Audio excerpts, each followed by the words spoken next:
US ने अब तक कितना नुकसान कर दिया होगा ईरान का कुल मिला के?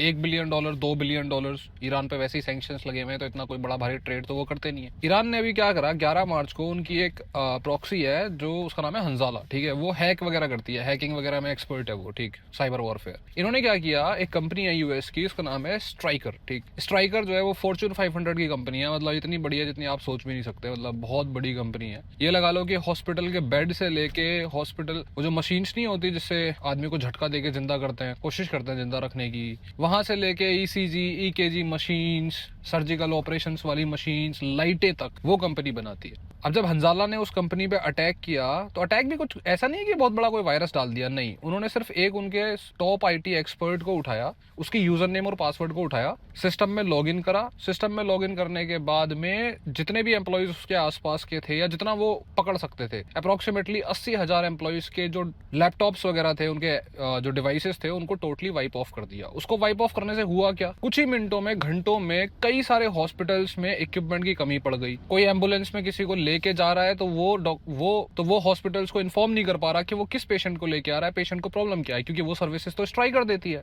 कई सर्जिकल ऑपरेशन ऐसे हैं जो ऑपरेशन रुक गए या पोस्टपोन्ड हो गए, क्योंकि भाई इक्विपमेंट ही नहीं है, डिवाइसेस नहीं है। और ओवरऑल पता है ईरान ने कितना नुकसान करा उस पर्टिकुलर मूव से? एज पर रिपोर्ट्स 40 से 50 मिलियन डॉलर्स तो हार्ड कैश, मतलब सिंपल जो उन्हें लगेगा आप रिवाइव करने में। दूसरा, 9% स्टॉक्स गिरा था स्ट्राइकर का। 9% का मतलब हो गया $11 बिलियन के आसपास। अब कुछ लोग बोलेंगे कि स्टॉक मार्केट तो वापस उठ जाता है, कोई बड़ी बात नहीं है। नहीं, बड़ी बात है, क्योंकि उस कंपनी पे डायरेक्टली अटैक होने से उस कंपनी के स्टॉक्स नीचे गए। अब जब वो कंपनी किसी भी प्रोजेक्ट के लिए पैसा उठाएगी तो उसको ज्यादा इंटरेस्ट रेट देना पड़ेगा, लोग उसमें इन्वेस्ट नहीं करेंगे अंटिल, स्पेशली तब तक ईरान से कोई कॉन्फ्लिक्ट चल रहा है तो कम इन्वेस्ट करेंगे। अभी भी स्टॉक ऊपर आया नहीं है, 11% गिर गया है उल्टा टोटल 6 महीने में।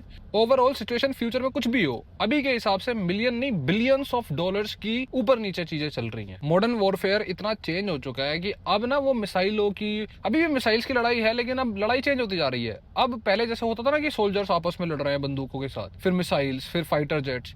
अब चीजें ऐसी होती जा रही है कि शायद बॉर्डर पे लड़ाई भी नहीं होगी, दिमाग की लड़ाई, इकोनॉमीज की लड़ाई होगी सीधे।